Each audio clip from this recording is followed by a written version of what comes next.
So, hey everyone, and welcome to this Monday's webinar. We're going to today talk about the sprint review, and with me I have my Agile colleagues Martin and Dennis, who are going to walk you through the webinar today. My name is Sophia, and with me I also have Emily in the background today. We're going to act as your hosts, so we will be back with you with the Q&A sessions, and you will find us in the chat as well during today's session. The recording is on, so there's going to be a recording out for everyone who missed the live session today. I'm going to let Martin and Dennis present themselves to you. And for chatting with us, we invite you in the chat, and please make sure that you're chatting with everyone and not only the panelists and hosts, so that you can share with everyone else in the room your thoughts from today's session. And all of your good questions we would like to have in the Q&A so that we don't get them lost in the chat history, and we can take a look at the questions in the end of Martin and Dennis' presentation. So keep in mind to have these two windows open, the chat and the Q&A, and we will have enough time to look at the questions. I'm going to hand over Dennis to you first, and then Martin, you can present yourself, and then let's have a look who is in the room with us. Good. Okay, thanks, and welcome everyone. Very much looking forward to that webinar here, and have a whole hour to spend and talk about the sprint review with Martin together. Couple of words maybe to us first, and then we will also want to know you a little bit better. So I'm an Agile coach and trainer since a couple of years now, supporting different teams and executives in the entire area of Agile and of Agile processes.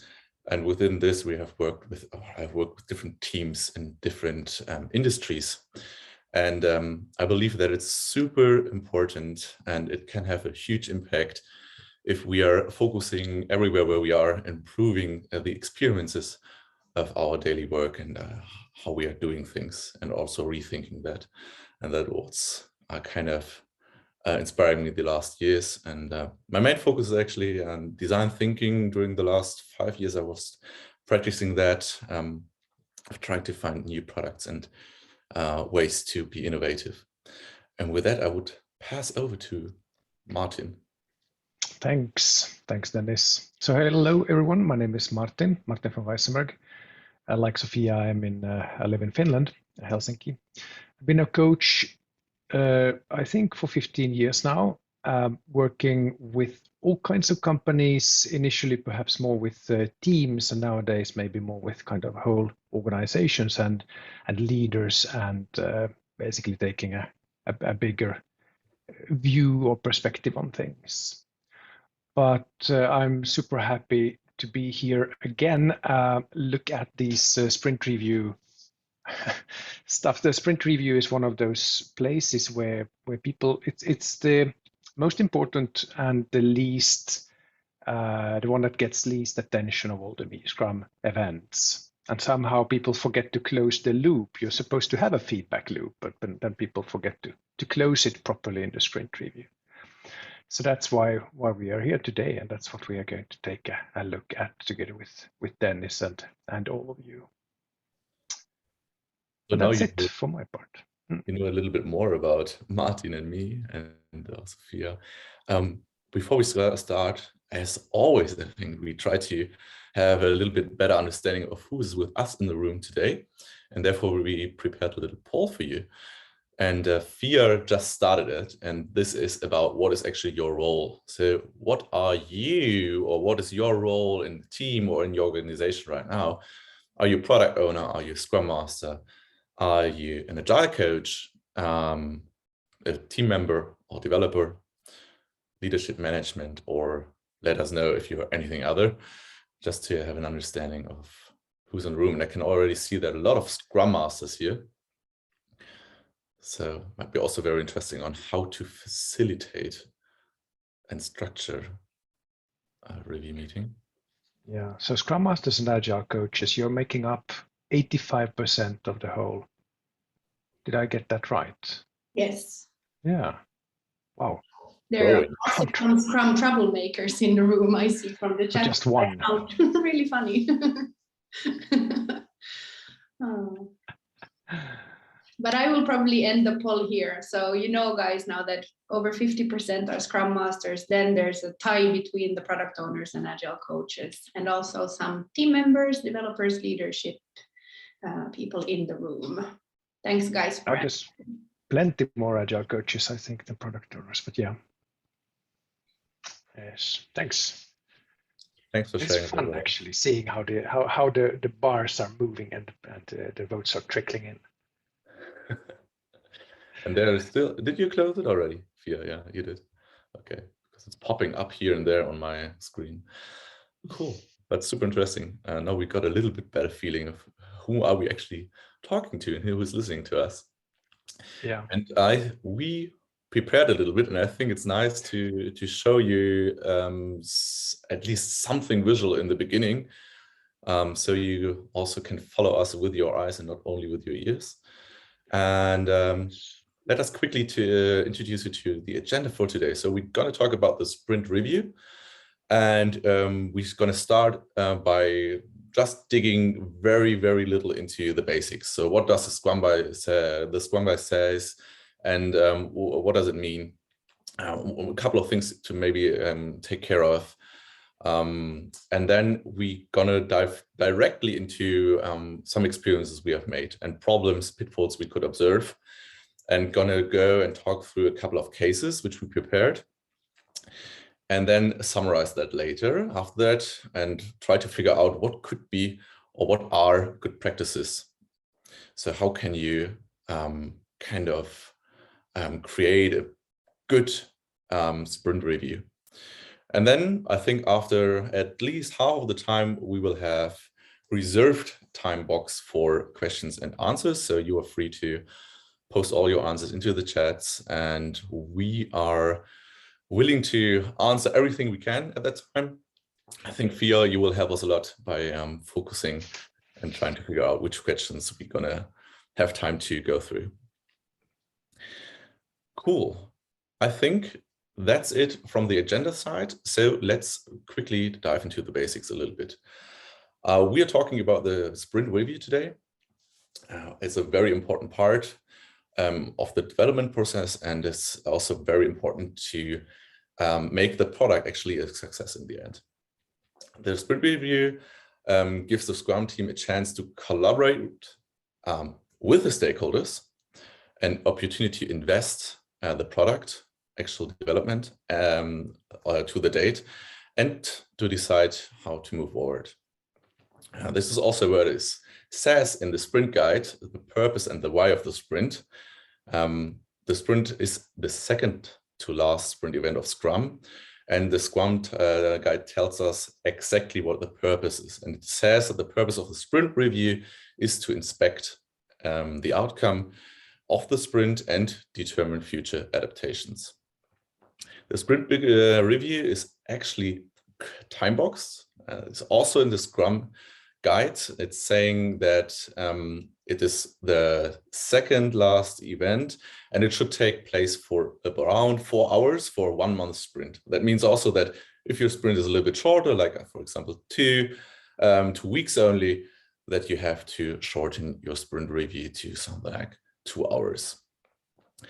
Who will be the attendees who need to be there in the sprint review? And this is one of the tricky questions we need to also, or we were going to focus on in the cases and also in the good practices later on, who's actually attending a sprint review. It should be the Scrum team consisting of the product owner, the Scrum Master, as well as the other team members or developers, and the key stakeholders. And that brings us to who are actually the key stakeholders, who are the customers, and who are users. So who are the people we need to involve or collaborate together in order to actually achieve success with our product.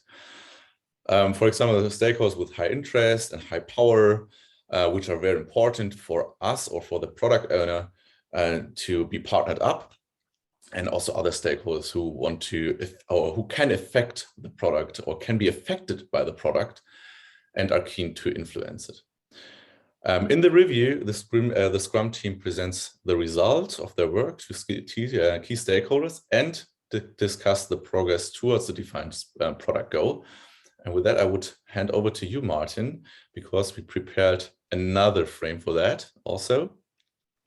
Yep. So input and output needed for this, just to set the stage here. So basically, we are looking at the product in this case. We are not really interested as much in the project. Many companies still seem to look a lot at the kind of the box that you are using to help the product evolve over time and new features and functions emerge. And then people would ask things like, are we on track? Are we going to deliver on time? And so on. But one of the key things with Scrum and all the agile methods is that when you are focusing on doing the most valuable and most important thing at all times, basically, then in the end, what you will have is the best possible thing that could happen. So, and this is the key point where you are looking at. So you're looking at the actual product. You would like to have running tested software. You'd like to have things that you can present. So the results of your work during the sprint, and any changes, anything that you have learned about your product, also about the business, basically. That how has the business changed? Do we have any technical challenges, any business risks that we are seeing? And of course, then the product backlog that helps you see where are we heading unless we make some changes. This is what's going to happen in the next sprint. But then you can make some changes. You can capture the comments, capture the feedback, and put that as an output in the revised product backlog. These tips that we have here we are going to actually dig that. The whole webinar here is going to be about giving you even more tips. But these are the basic ones. So this is not just a demonstration. It's also about learning what are the problems, what are the challenges that we are seeing, and then collecting that feedback, So demonstration is only half the story. You also need to elicit and solicit feedback and then capture that. It's a change to collaborate with people. It's a great way for the team to connect with others who actually use your product and who care about it. And it's a great way for the team to understand that there are people out there who use our product and who care about it. And that's a great source of motivation. It's really crappy when nobody is actually using your product, or you don't get any response. You're making changes, you're doing the best you can, and then there's just radio silence. Even if you get negative feedback, it shows that people care. Understanding the feedback from the stakeholders and then getting outside feedback. Great. That was the basics. Just setting the stage. What is the sprint review? Reminding you a little bit about what's it about and how often it's going to happen and so on. Let's skip on to the next one, which is we wanted to remind you about the feedback loops now before we go into the examples and so on. What I've drawn here is a kind of, what Dennis and I have drawn here is a kind of it's not really an OODA loop. You are familiar with observe, orient, decide, and act loop. I've chosen to draw it in a slightly different way here, with observations in the middle, because it's something you do all the time. It's not the sprint review is not the only place where you can observe your new product. You can, at any point in time, you can take it basically to your product owner, for example, and get some feedback on that one. But the observation is very important because it allows you to orient yourself. At any point in time, if what you observe is different from the plans, basically, or is in conflict, or makes you believe that you should take a look and possibly replan, then that is a great point in time to reorient yourselves and make new decisions. Oftentimes it's about just rearranging the backlogs in a different way, or maybe throwing something away, or adding stuff to your backlog, and then acting on that. So just to remind you that when we talk about the feedback loop, first of all, the sprint review is a great place where you can observe your product, but don't think it's the only place where you can observe your product. At any point in time, you can, if you see any problems, if you see any challenges or any risks, it's worth bringing them up, and then you may have to reorient, replan, make different decisions, and then act differently. And that's maybe in a nutshell what being agile is about, rather than sticking to the plans that you made several weeks ago. Great. Let's skip on and move on to some example cases that we have prepared with you. I've tried my best to anonymize these. These are all real customers.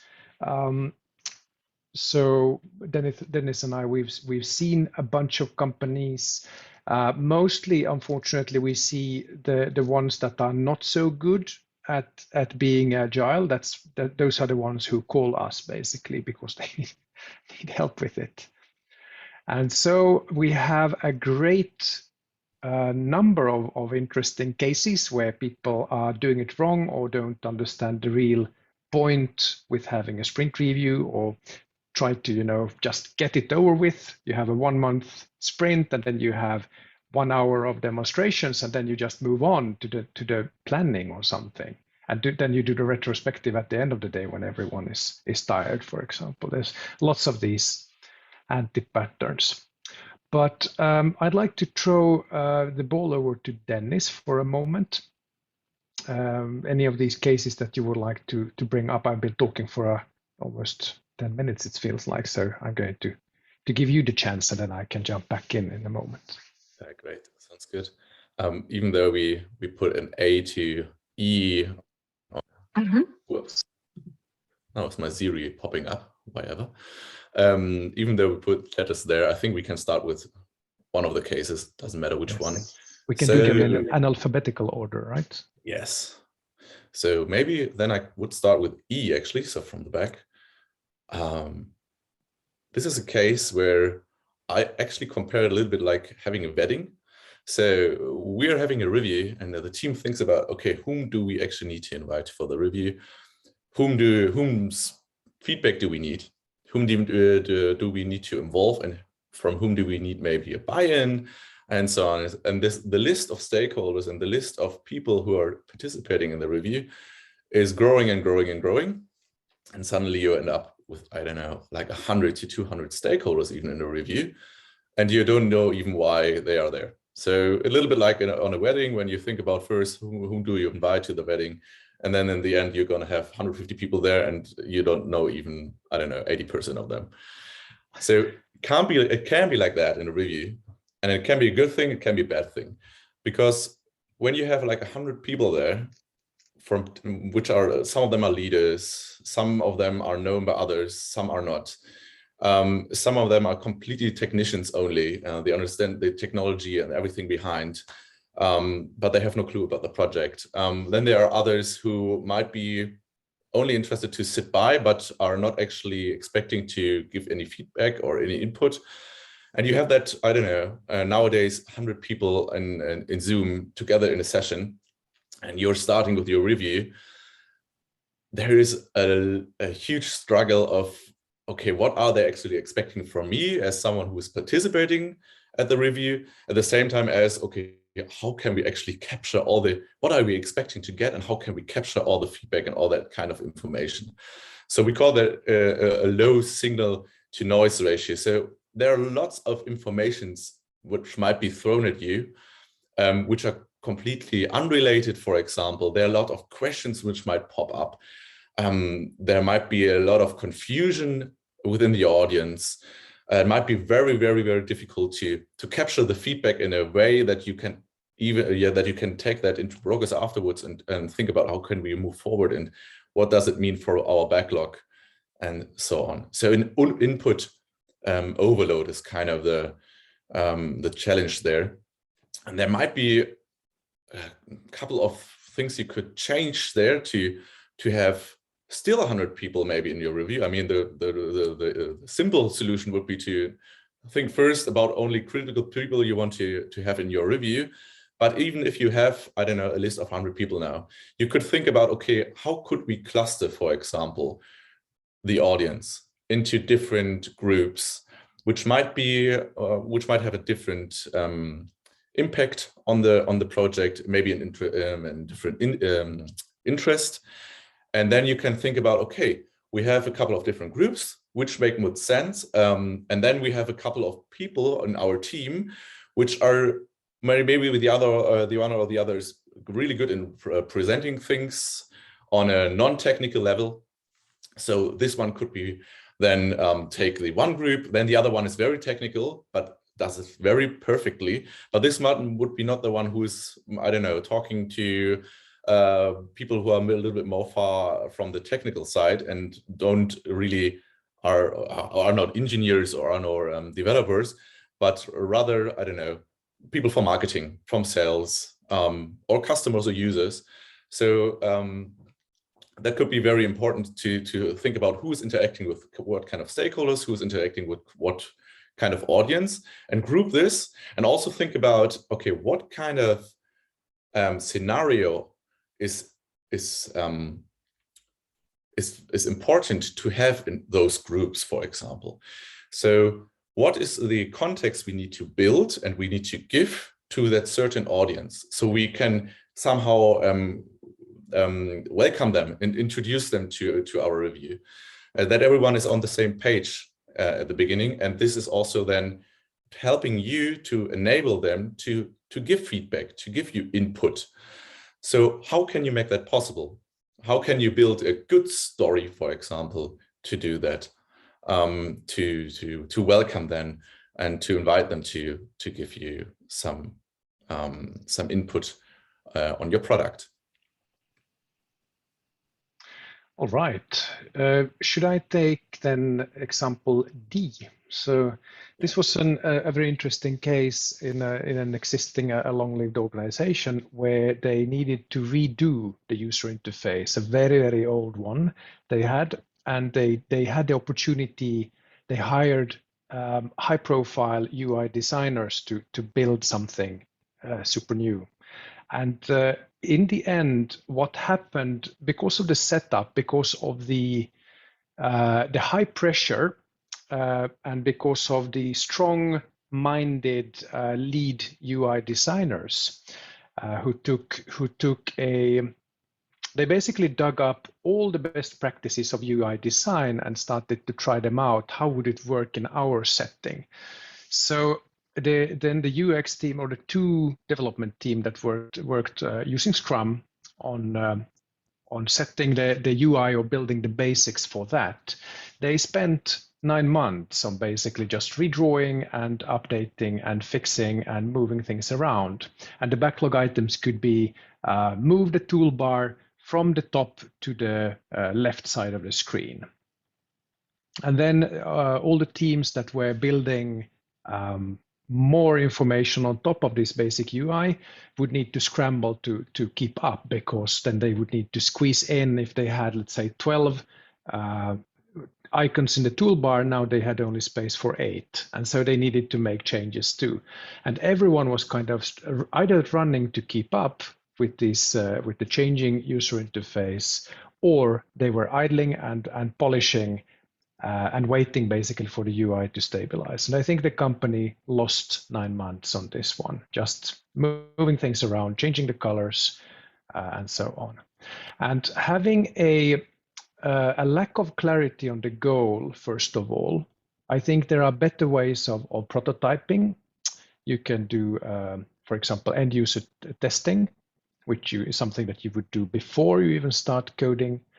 And basically, in hindsight, I think any of these outcomes would have done as well as the one that they settled on in the end. But getting there, having a vision, agreeing on something, agreeing on a principle, for example, and then just getting that done instead of using the teams as a prototyping board. So that's maybe the key takeaway from there. Guys, there is someone in the Q&A a little bit more curious about case C. Could you maybe open up that a little bit, do you think? Yes. So let's go. Maybe then I'm gonna just follow up with case C. So case C is about struggling, if the team struggles to really get in touch with the end users. So the people who are interacting with the product in the end, so people who need that product, whose needs you are actually tackling. And so we were working with a couple of teams, and especially huge organizations. They are sometimes a little bit further away from the market and from the end users than others. And they're struggling to get in contact with their end users. They're struggling to, also for legal reasons, maybe here and there, to really reach out and to get their input. And this is not only taking place in the review, but also in other phases, or whenever you need to understand, okay, what are the personas, for example, what are the needs we are targeting. But the thing is about the review, you want to actually validate the assumptions you made before.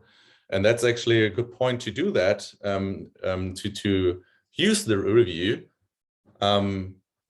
to validate also if you are doing the right things for the end users.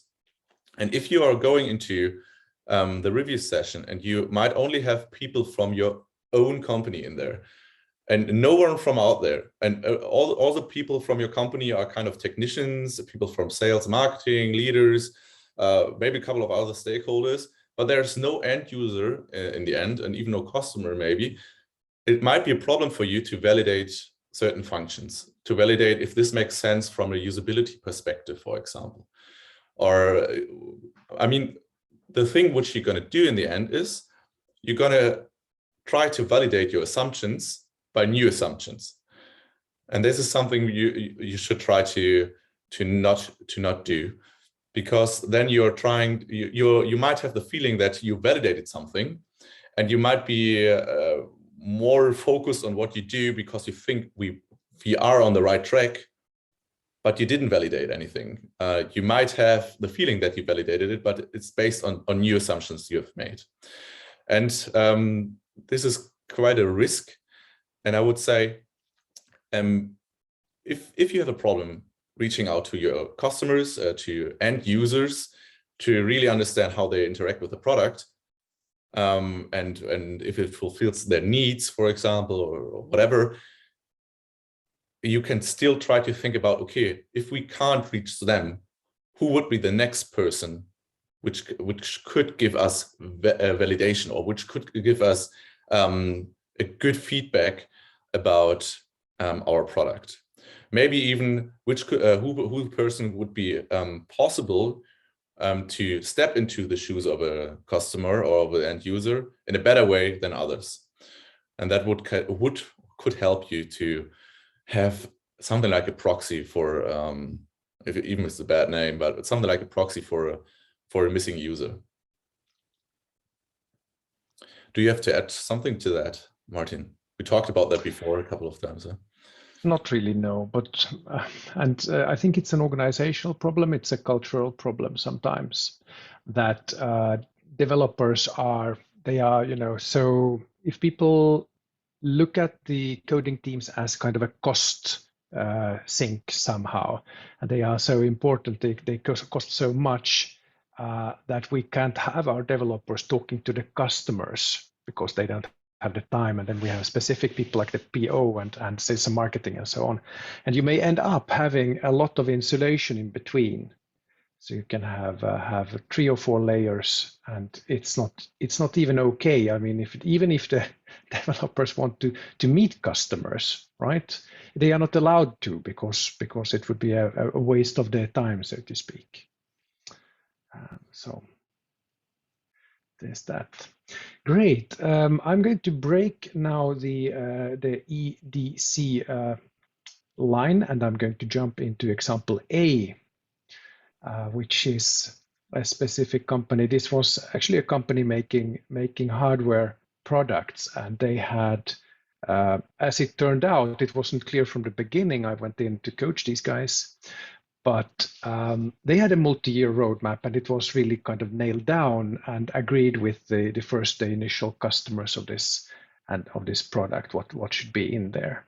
And so the symptoms, what I saw was I was coming in to help a team, and the PO wouldn't actually collect any feedback. And that's what kind of irritated me, or kind of told me that something is wrong, because there was a lot of actually, real clients in the room who wanted to give feedback, and the PO was nodding and saying, "Oh, that's a great idea, thank you very much," but not kind of capturing anything. I didn't see the PO writing or anyone kind of making any notes. And then I asked afterwards, and he was like, well, yeah, it's really good input that they are giving us, yeah, but you weren't recording it or capturing it. I said, yeah, well, probably we don't have time to do it anyway. And then I started digging in, and it turned out that actually they had a roadmap, and they were under a little bit of pressure, and they were not really interested in it. Yes, of course, if somebody wanted to change the color of a component, or yeah, it's easy, we can do that. But anything that seemed like it would require more or non-trivial, significant amount of work, they were just filtering it out. And then it's somehow the root cause was there, that they had the roadmaps, they had fixed time, fixed scope. And but then again, it's also a bit about using the sprint review as a kind of a project reporting or project review meeting instead of a kind of a product review meeting somehow. So and that's also something that might pop up here in example B, where we have a team presenting basically just to the PO. I've done this. This is how I've spent my time. I've done this task, and I've done that user story, and now I'm working on this user story. It's not really finished yet, but I'll have it done maybe on Wednesday next week, and this kind of stuff. And it turned out that the PO wasn't actually. Oh well, the PO would kind of gratefully accept whatever had been done and delivered, but it wasn't actually even a proper team working. It was just a bunch of specialists, a bunch of individuals that would do tasks that they had been assigned. And then the PO was mostly interested in seeing that are we going to tick off all the functions and all the features all the way to the basically to the main delivery of the project. And that's also, I mean, this is something you can just open your backlog management tool. If you're using Jira or TFS, or if you have a whiteboard on the wall, so you can basically just go there and take a look, and it will tell you the same as in the sprint review. That's not what the sprint review is for. That's not what you want to capture feedback about. So those are a couple of example cases of that we have seen, real customer cases where people are misunderstanding maybe, or just sometimes it's laziness, sometimes it's the way the organization is set up or how the roles have been defined and so on. But in the end, what happens is that the sprint review is not a product review. It's more like a project review, or the loop isn't getting closed properly. So that's that. We can tell you, sorry. Just having a quick look on the time as well. I think it's good timing if we go over to good practices and what we're going to summarize out of the cases. Yes. And then we have a little bit more time for the Q&As. I can see there are a couple of things already popping up. Yeah. Where to start? Will you like to go first? I can go, yeah, I can do that. I will just start on the top. So one good practice, as mentioned, is to create the right scenarios in your reviews. Depending on who's there, think about what kind of scenario would help you the most in the review, and therefore focus on storytelling. Focus on how can you tell a good story to get feedback from your stakeholders, but also to welcome them and make them clear about what is the product actually about, what is the feedback, or what is the input you are expecting from them, and make everything crystal clear. So it's about creating the right scenarios and storytelling. Yep. another good practice is to invite real users if you can, because that's the that's the best way to get real feedback from them, right?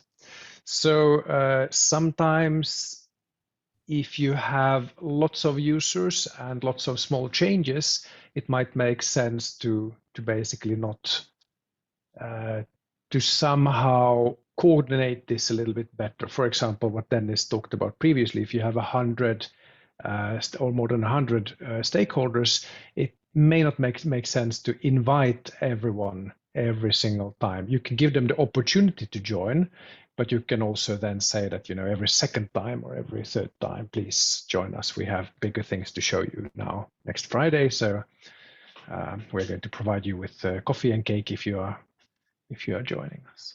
But getting hold of real users is not always so easy. But try to do it. It would be it's really important. Another thing you can do is you can also take your developer team out of their office for a while. You can actually go to, for example, if you're in the B2B business and you are selling to other companies, to actually go to another company and on an excursion and see how are they using our products. And that's even if you do it, every now and then, or you do it seldom, it's always very, very interesting for developers to see how their products are being used or misused. And that helps a lot in understanding what they can do next. Another problem is collecting the feedback. So in any good sprint review, I expect the PO to sit there with a clicking keyboard or a smoking pen as they are collecting the feedback. And while you can collect, and it's a good idea to while you have your stakeholders in the room to agree on in which direction to go, don't start making changes immediately. That's what the sprint planning is for, which is coming up pretty much quite soon after the sprint review. So make sure that you collect that feedback in a smart way and have it ready for the sprint planning. Another thing, yeah, sorry. Maybe adding to that, as someone once said, to take feedback as a gift. And what you normally do with the gift, you are unwrapping it when you're a little child directly. That's what you should not do in a review. Don't tear everything apart already and make sense out of it a little bit later. That's right. Then the importance of having a vision. And I like it's one of those good practices that I tell all the teams that I'm coaching, that in the beginning of the sprint review, ask the PO to talk a little bit about the big project, the big picture, whatever you are building up to. Is it an MVP? Is it a dot release? Is it the first whatever? And just set the stage. 3 minutes, 5 minutes. It doesn't really need to take long. Reminding people, reading out the vision, project vision or something, and also having the backlogs already in shape. Managing the backlog here means many different things. One of them is to make sure that the backlogs are up to date. All the boards are in shape, and also that you have an understanding of what is possible, what is coming up next, and so on, without locking yourself down, of course. We mentioned previously the importance of having a feedback loop, or generally having feedback loops, and focusing on the product. You're not there to focus as much on the project. Yes, you might want to see how are we doing, with respect to the MVP that we are supposed to release and so on. But the MVP is basically you're implementing new functions, new features in order, and you are doing them in order of importance. And you probably have a deadline, and then the question is how many of these great features and functions can we put into the product and have there, and that's what you would like to focus on. Yeah. Then almost last one. I can take the next one, and then Martin, if you want to take the last one.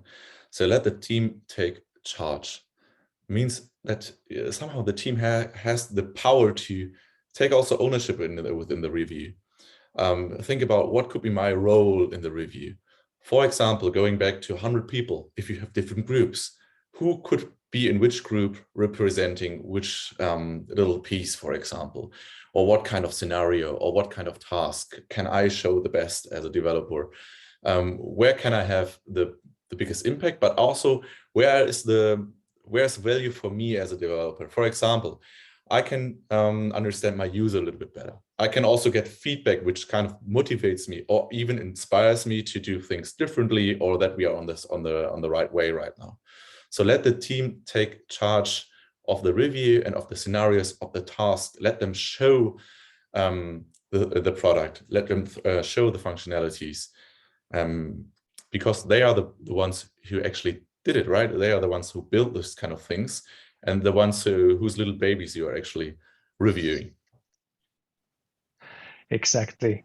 And there's getting that feedback when you're a coder and seeing that there are people who care, who use your product, and who care enough to come and tell you what they would like to see next. It's a good way to get some motivation going. And also these are the people who know the most about how the product is working. It's useful to have the product owner in the room, obviously, to capture the ideas and then remind people that, yes, of course, it's possible to gold plate the database and do all of that stuff. However, we are going to use to build functionality that works for the end users and kind of keeping people on track a little bit. And it's also not the show of the Scrum Master. The Scrum Master is can be almost invisible, basically, standing and facilitating, asking the questions, keeping an eye on the clock, and so on. So it's not the Scrum Master show, really.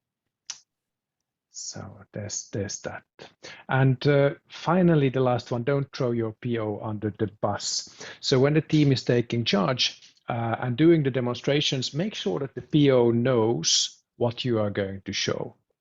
If you have real users, if you have real stakeholders in the room, there's nothing worse than having, for example, the PO come in with certain expectations, and then the team is like, well, actually, we didn't deliver that one, and the PO looks bad in front of all the stakeholders and so on. That undermines the relationship.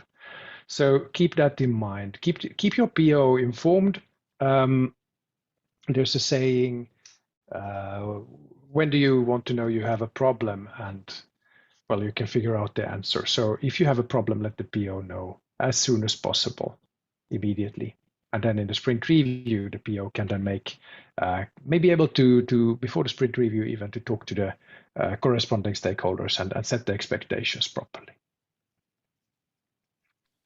Good.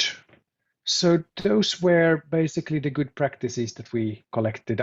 We don't claim with Dennis that this is the complete set of good practices, but at least there are things to think about. And you saw the kind of the bad examples that we had, the negative examples that we had previously, and they all highlight the specific dysfunction that you should try to avoid, obviously. Great, and that takes us, I believe, to the questions and answers. And I can see there's already one question here. Who of the team should normally present the results? How much preparation do you experience to organize a review? So basically, let the team take charge, and also don't prepare too much.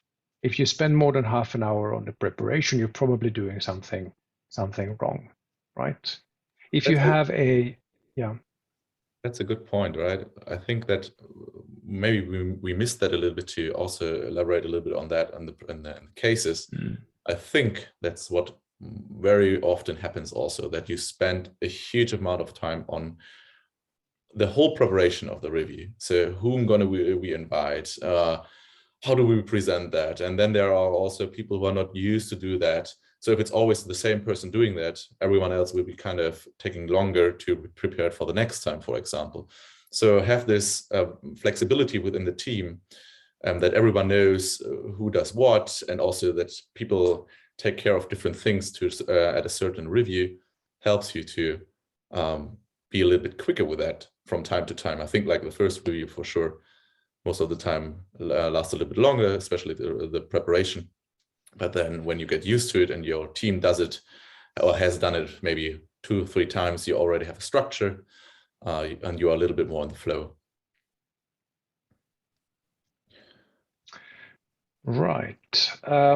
Should we start picking up questions then? More questions there from the Q&A. Sophia, tell us, where should we start? That sounds like a good idea. Here is a nice question that we are in a situation where in which teams do sprint review at the end of each sprint, but we have to do one more, like a bigger review or demo for high profile stakeholders and customers in a separate day due to their availability. Is someone else having these changes, and what can you do to that?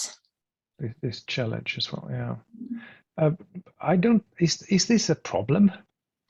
If people are, I mean, if you had to do multiple reviews, so one of the issues that I can see here is that if you have a second set of stakeholders coming in with new ideas, so let's say you have your extra demo day mid-sprint, right? And then people come in with other ideas, and presumably we have the hippos, highest paid people there, and they have opinions, and then you're expected to somehow incorporate those opinions, but you're in the middle of the next sprint already, and the backlog is kind of set for that sprint already. So yes, okay, this could be a problem. Generally, all feedback is welcome. We've seen companies arranging. One company called it a fair. Another company called it I forgot the name. Anyway, but it's basically one day every second month when teams open up. There's an area in the office. You can also obviously do this in a digital tool. But basically, each team is demonstrating what they have, what are they working on, what have they delivered and achieved over the last couple of months, and so on, and then collecting. But that's also maybe more of a kind of a show and tell than actually kind of getting feedback, because they are also mid-sprint and working on things. But it's a good place for POs to see what other teams are working on and kind of synchronize and so on. So that might be something. Another thing that you might want to consider if you are moving from Scrum, maybe if it makes sense for you to move to a Kanban approach, or you don't have the sprints as such, but you more have a flow of backlog items and user stories that you are picking up. And that would then give you also the opportunity to react quickly if the hippos have opinions and they say that, oh, you need to stop doing this and start doing that, and everyone agrees, and then you can basically pull those items up a little bit in the backlog and start working on them faster. So that would be another way perhaps to solve this delay problem. Thank you. Let's take this one then. How can you best integrate the backlog review and the reprioritization into a review event?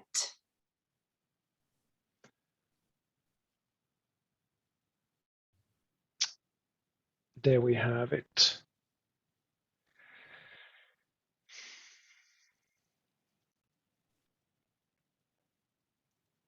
Do you have any? Let me try to understand that question. A little bit longer than you just read it, right? So basically, what in the sprint review, probably we are mostly kind of collecting information on what has been done, collecting information. What I instruct product owners to do is to basically make notes, collect everything, all ideas, everything, and they collect them. Some of them are fast enough to jump around in Jira and add things, add new items and so on. but generally just, having a text document open or making notes and then saying, okay, this relates to item ABC-123 and so on, and kind of making those connections and then writing by hand or typing if they are fast typers.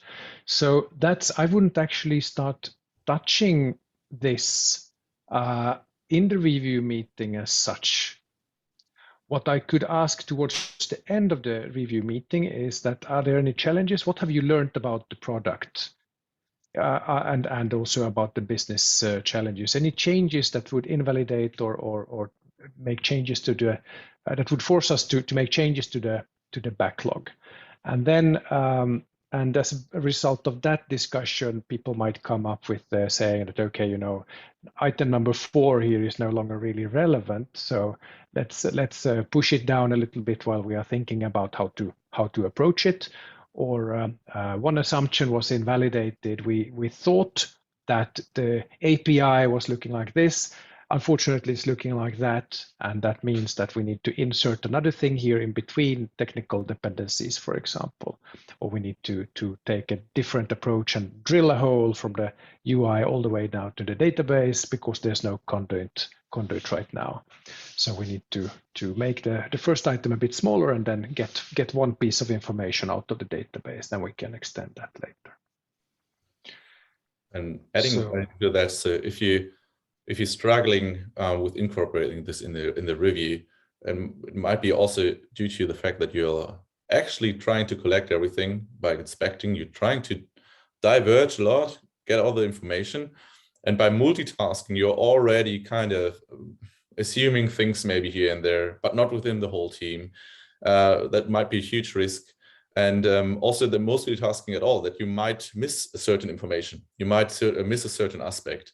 And you might also miss to understand a word and analyze the input together with your team. So taking this diverging and converging phases more into consideration, or inspecting and adapting phases, and split them a little bit helps you to stay focused and keep a common understanding within your phase and the collaborative mode within your team. Thank you. Cool. Yeah. We have a couple of comments that are not as such questions, but I'd like to acknowledge them. And one of them is, for example, that the product vision is deprecated in Scrum. Scrum guide talks a lot about the goals there. And I think that having a vision, okay, so the difference between a goal is something more concrete that you can achieve in a limited amount of time, and then a vision is something that is more kind of long term. It can be more abstract. It doesn't really have to be achievable, even not with the current technology, but something that you can work towards. It's like a lighthouse. I like the idea of sailing, for example, or navigating on an open sea, and having a lighthouse. That's the direction we are heading generally. But then you might want to your next goal you might want to reach a specific village or a town before nightfall, for example, and that's a goal that you have. And another thing there is that another comment that I also would like to acknowledge is that and I mentioned it previously, what can we learn about the technical risks in the product and the business risks for the whole, well, also for the product, basically. So those are very good questions to ask towards the end of